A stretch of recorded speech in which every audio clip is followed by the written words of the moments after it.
नमस्कार, आजाद सिपाही के विशेष में आपका स्वागत है। मैं हूं राकेश सिंह। झारखंड और भ्रष्टाचार दो ऐसे शब्द हैं जो अब किसी को चौंकाते नहीं हैं। कई बार झारखंड के माथे पर भ्रष्टाचार के इतने गहरे दाग लगे जिसे मिटाना असंभव है। वो इतिहास के पन्नों में दर्ज हो चुका है। आज भी झारखंड की जो मौजूदा स्थिति है, वहां भी भ्रष्टाचार का ऐसा संगम देखने को मिल रहा है जिससे राज्य की छवि फिर से धूमिल होने के कगार पर खड़ी है। प्रवर्तन निदेशालय ईडी ने झारखंड में डेरा जमा लिया है। उसकी चहलकदमी बढ़ चुकी है। इस बीच सीबीआई की भी एंट्री हो चुकी है। आए दिन भ्रष्टाचार में संलिप्त किरदारों के चेहरे उजागर हो रहे हैं। कुछ तो जेल में बंद हैं, कुछ देश छोड़कर भागने की फिराक में थे, तो कुछ भागने की फिराक में हैं भी। लेकिन फिलहाल ईडी द्वारा जारी लुकआउट नोटिस ने उनके पैरों में बेड़ियां डाल दी हैं। जब जब झारखंड में घोटाले हुए, नेता फंसे, लेकिन ज्यादातर मामलों में अधिकारी अपने को बचा ले गए। यहाँ बड़ा सवाल यह है कि किसी भी विभाग में बिना अधिकारी के सहयोग से भ्रष्टाचार को अंजाम देना मुमकिन नहीं है, चाहे अधिकारी की रजामंदी हो या ना हो। झारखंड में कई ऐसे भी अधिकारी हुए जिन्होंने नेताओं के दबाव में आकर काम किया, तो कुछ ने नेताओं को ही अपनी उंगलियों पर नचाया। दोनों ही स्थिति में नुकसान झारखंड को ही हुआ। ये स्थिति तब पैदा होती है जब नेता अपने मनचाहे अधिकारियों को उस पद पर बिठा देते हैं जिस पद पर वरीयता के अनुसार वो योग्य ही नहीं हैं। कुछ अधिकारी ऐसे हैं जो पिछली सरकार में आंखों के तारे थे और इस सरकार में भी अपने दाग को धोने के लिए 3 तिकड़म भिड़ाकर आंखों के तारे बन गए हैं। राज्य गठन के साथ ही ये खेल भी झारखंड में खूब फला फूला। नतीजा ये हुआ कि नेताओं और अधिकारियों के इस गठजोड़ के कारण भ्रष्टाचार को खूब बढ़ावा मिला। निलंबित आईएएस पूजा सिंघल भी इसी कड़ी का एक हिस्सा हैं। वो ईडी के लपेटे में आ चुकी हैं, फिलहाल जेल में बंद हैं। अवैध कमाई से अर्जित पूजा की संपत्ति को ईडी द्वारा जब्त करने की कार्रवाई शुरू हो चुकी है। ईडी के रडार पर कुछ और अधिकारी हैं। इनके नामों की चर्चा है, लेकिन अभी ईडी उनके खिलाफ सबूत इकट्ठा करने में लगी है। इसी को ध्यान में रखते हुए झारखंड के प्रथम मुख्यमंत्री बाबूलाल मरांडी ने झारखंड के अफसरों के नाम एक खुला पत्र लिखा है। उसमें उन्होंने लिखा है कि अफसर अगर इतिहास का पन्ना पलट कर देखें तो पाएंगे कि दबाव में गलत काम करने का परिणाम बुरा ही होता है। क्या है बाबूलाल मरांडी के पत्र का मतलब? कैसे नेताओं और अधिकारियों के गठजोड़ के कारण झारखंड में भ्रष्टाचार ने अंदर तक अपनी पैठ बना रखी है, बता रहे हैं आजाद सिपाही के विशेष संवाददाता राकेश सिंह। पूर्व मुख्यमंत्री बाबूलाल मरांडी ने झारखंड के अफसरों को सुझाव देते हुए एक खुला पत्र जारी किया है।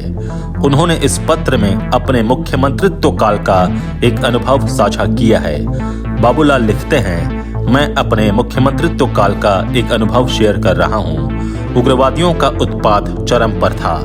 मेरी योजना ज्यादा से ज्यादा उग्रवादियों और उनके सहयोगियों को मुख्य धारा में वापस लाने की थी। आदिवासी बाहुल्य एक जिले में कुछ उग्रवादियों को लॉजिस्टिक सपोर्ट देने वालों के पीछे पुलिस हाथ धोकर पड़ी हुई थी। मैंने वहां के एक सीनियर पदाधिकारी को बुलाकर कहा कि उन्हें मुख्य धारा में लाना चाहता हूं, थोड़ा रहम करिए उन पर। वो अधिकारी रो पड़े। उन्होंने कहा कि सर, ये लोग भारी बदमाश हैं, मेरे से तो ये नहीं होगा, आप चाहें तो मुझे वहां से हटा दीजिए। मैंने तुरंत अपनी बात वापस ली और उन्हें कहा कि बेहिचक अपनी कार्रवाई जारी रखिए। आज भी उन्हें देखता हूं तो मुझे उनकी बात याद आ जाती है और मैं उन्हें सम्मान से ही देखता हूं। संयोगवश वो अफसर भी आदिवासी समाज से ही थे, लेकिन मैंने पद की गोपनीयता की शपथ ली थी, इसलिए उनका नाम उजागर नहीं करूंगा। ठीक इसके उलट कुछ नए अफसरों के भी कानून से अलग सत्ता के इशारे, चंद पैसे और महत्वपूर्ण पद की लालच में गलत काम करने की करतूत सुनता हूं तो शर्म आती है और आश्चर्य होता है।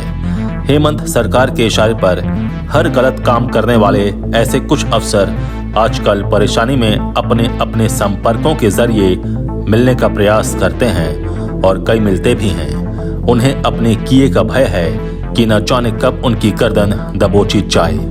ऐसे लोग अपनी सफाई देते जब बताते हैं कि उनसे दबाव देकर कैसे गलत करा लिया गया तो सुनकर हैरानी होती है। ऐसे लोग जब कहते हैं कि उनकी जान पर बन जाएगी तो मजबूरी में सारे पोल पट्टी खोलने ही पड़ेंगे। मुझे लालू प्रसाद जी का वो जमाना याद आ रहा है जब चारा चोरी में उनके सहयोगी अफसर, दलाल, सप्लायर खुद जेल जाने लगे तो वो सब खुद भी डूबे और लालू जी को भी ऐसा डुबोया कि आज इतिहास बन गया है। सोचता हूँ कि पिछली गलतियों का उदाहरण सामने होने के बाद भी आखिर कोई अफसर, नेता लालच में कैसे अपना पूरा करियर दांव पर लगाने के बारे में सोच लेता है। मैं ब्यूरोक्रेसी से पुनः विनम्र आग्रह करता हूँ कि इतिहास के पन्ने पलट कर देखें और सोचें कि गलत का अंजाम अंत में क्या होता है। बाबूलाल मरांडी का ये पत्र झारखंड में नेताओं, अफसरों के बीच बने गठजोड़ को ध्यान में रखकर लिखा गया है। इस रिश्ते का क्या अंत होता है, ये चेताने की कोशिश की गई है। लालू प्रसाद यादव का जिक्र एक सबक है उन नेताओं के लिए, उन अफसरों के लिए जो समझते हैं कि उनका कौन क्या बिगाड़ सकता है। यहाँ समझने वाली बात यह है कि हाथी को भी गुमान होता है कि एक छोटी सी चींटी उसका क्या बिगाड़ सकती है, लेकिन जब चींटी उसके कान में घुसकर तांडव करता है तो उस हाथी को धराशायी होने में वक्त नहीं लगता। उसी हिसाब से भ्रष्टाचार का एक सूत्र भी काफी है कड़ियों को सुलझाने में। अगर निलंबित आईएएस पूजा सिंघल मामले में ईडी की जांच को देखा जाए तो शुरुआत मनरेगा घोटाले से हुई थी। जैसे जैसे जांच का दायरा बढ़ा, 1000 करोड़ से अधिक का अवैध खनन और मनी लॉन्ड्रिंग का मामला सामने आ गया। एक एक कर भ्रष्टाचार से लैस किरदारों के नाम सामने आने लगे। कुछ जेल में बंद हैं तो कुछ जल्द ही जेल जाने वाले हैं। कुछ भागने का प्लान बना रहे हैं, कुछ अपने को बचाने की जुगत लगा रहे हैं। जब ये किरदार झारखंड लूट रहे थे तब उनकी हेकड़ी देखते ही बनती थी। आई एम वेट वाले पंकज मिश्रा तो मीडिया को ही धमकी देने लगे थे। ये वही पंकज मिश्रा हैं जिन्होंने ईडी की जांच शुरू होने पर कहा था कि मुझे गिरफ्तार कर कर दिखाएं। आईएएस पूजा सिंघल के तेवर देखते बनता था। छोटे छोटे अधिकारी उन्हें सलामी बजाते थे। पूजा सिंघल कोई एक दिन की उपज नहीं है। मधु कोड़ा राज में भी उनकी तूती बोलती थी। रघुवर राज में भी वो नेताओं की आंखों की तारा थी।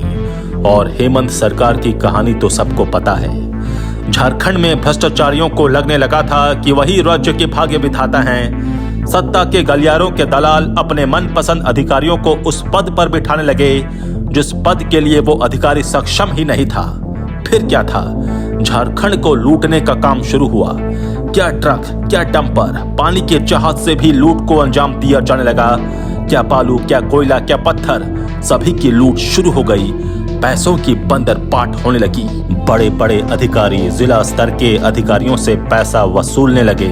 वसूली का पैसा अस्पतालों और अन्य तरह के उद्योग धंधे में लगने लगा। नई नई कंपनियां बननी शुरू हुई। मनी लॉन्ड्रिंग के जरिए काली कमाई को ठिकाने लगाया जाने लगा। बही खाता संभालने वाले सीए काले धन को सफेद करने में जुट गए। अवैध कमाई को वैध दिखाने के क्रम में उन्होंने भी अपने वारे न्यारे किए। दलाल नेताओं संग ब्याह, शादी और अन्य फंक्शन में दिखने लगे। पूरा का पूरा सिंडिकेट एकजुट होकर काम करने लगा। अधिकारी रांची के होटलों में पार्टी करते नजर आने लगे। खासकर मोरहाबादी और रांची स्टेशन रोड का एक बड़ा होटल सुर्खियों में था। लेकिन ईडी की धमक के साथ ही भ्रष्टाचारियों के चेहरों पर से नकाब उतरने लगे। हर सरकार में महत्वपूर्ण पद हासिल करने वाली ताकतवर अधिकारी पूजा सिंघल को जैसे ही ईडी ने दबोचा, सारे तार एक एक कर खुलने लगे। बही खाता संभालने वालों के यहाँ से करोड़ों रुपए कैश बरामद होने लगे। उनके करीबियों के यहाँ से भी नोटों के बंडल उनके राज उगलने लगे। चाहे वो मुख्यमंत्री के विधायक प्रतिनिधि पंकज मिश्रा हो या सत्ता के गलियारे का दलाल प्रेम प्रकाश, चाहे व्यापारी अमित अग्रवाल हो या कई नौकरशाहों का चहेता विशाल चौधरी, चाहे फेरी जहाज वाला ताहू यादव हो या फिर उसका सहयोगी बच्चू यादव, सभी की कुंडली ईडी ने खंगालनी शुरू कर दी। इस क्रम में समन का दौर शुरू हुआ। पूछताछ की गई, राज उगले गए। कुछ को जेल में बंद किया गया तो कुछ को बाहर छोड़ा गया। फिर उनकी हरकतों पर नजर रखी गई। कुछ देश छोड़कर भागने का प्लान बना रहे थे, उन्हें लुकआउट नोटिस जारी किया गया।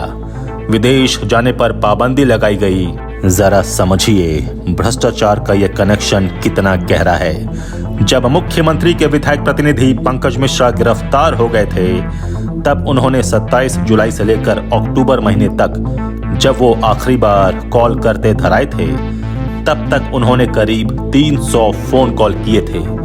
ये कॉल बड़े नेताओं, बड़े अधिकारियों, कुछ विभागों के सचिवों को, साहिबगंज के बड़े प्रशासनिक अधिकारियों को किए गए थे। सूचना तो यहाँ तक है कि ईडी के गवाहों तक को धमकाया गया। ये जानकारी ईडी ने कोर्ट में भी दी है। गिरफ्तारी के बाद 300 फोन कॉल जिन्हें किए गए, उनका लिंक तो भ्रष्टाचार से सीधे सीधे जुड़ा होगा। हर कड़ी की अपनी कहानी होगी जो एक दूसरे से संबंध रखती होगी। नीचे से ऊपर तक का लक्ष्य एक ही, पैसा। फिलहाल 1000 करोड़ के अवैध खनन घोटाले और मनी लॉन्ड्रिंग मामले में ईडी ने मुख्यमंत्री हेमंत सोरेन से एक बार की पूछताछ कर ली है। उनके प्रेस सलाहकार अभिषेक प्रसाद पिंटू को देश से बाहर जाने पर ईडी ने रोक लगा दी है। घूस कांड मामले में व्यापारी अमित अग्रवाल को खंगालने सीबीआई आ रही है। माना जा रहा है कि अमित अग्रवाल एक ऐसी कड़ी हैं जिससे झारखंड की राजनीति में भूचाल आ सकता है। कई भ्रष्ट किरदारों के चेहरों पर से नकाब उतर सकते हैं। कई अधिकारी रडार पर हैं। बाबूलाल मरांडी की चिट्ठी को गंभीरता से लेने की जरूरत है। झारखंड में भ्रष्टाचार का क्लाइमेक्स शुरू हो चुका है। इसका नमूना अब दिखने भी लगा है। ईडी ने आईएएस अधिकारी पूजा सिंघल की करीब 82.77 करोड़ रुपए की संपत्ति अटैच कर ली है। ईडी द्वारा अटैच की गई संपत्ति में पल्स सुपर स्पेशलिटी अस्पताल, एक डायग्नोस्टिक सेंटर और 2 प्लॉट शामिल हैं। मनरेगा घोटाले में मनी लॉन्ड्रिंग मामले की जांच कर रही ईडी ने अटैच करने की कार्रवाई शुरू की है। ये तो शुरुआत मात्र है। जैसा कि बाबूलाल ने अपने पत्र में लिखा है कि राजनेता और अधिकारियों के गठजोड़ का अंत बुरा ही होता है, उसका अध्याय शुरू हो चुका है। अधिकारियों द्वारा दबाव या लालच में किए गए फैसलों पर से पर्दा उठने की बारी आ चुकी है। इनमें लगभग आधा दर्जन आईएएस और आईपीएस अधिकारियों के नाम शामिल हैं। झारखंड में ज्यादातर नेताओं को फाइल साइन करने के अलावा आता ही क्या है। हाँ, राजनीति करने उन्हें आती है, जो वे कर रहे हैं। भ्रष्टाचार करने ज्यादातर नेताओं को आता है, जो वे करते भी हैं, और वक्त वक्त पर उनका पर्दाफाश भी होता रहा है। झारखंड में भ्रष्टाचार और घोटालों के मामले में अक्सर ये देखा गया है कि नेता तो फंस जाता है, लेकिन अधिकारी साफ निकल जाता है। फिलहाल झारखंड में ईडी रेस है। आने वाले वक्त में कई और रहस्यों पर से पर्दा उठेगा, जिसका असर झारखंड की सियासत पर भी पड़ेगा। समय का तकाजा है कि अफसरों के मकड़ जाल से नेता बाहर निकलें और राज्य तथा जनता के प्रति अपनी जवाबदेही का निर्वहन करें। आजाद सिपाही के विशेष में अभी इतना ही। आप हमारे इस YouTube चैनल को जरूर सब्सक्राइब करें। आप हमारे Facebook पेज को भी जरूर फॉलो करें और भी अधिक खबरों के लिए पढ़ते रहिए अपना लोकप्रिय दैनिक अखबार आजाद सिपाही। धन्यवाद।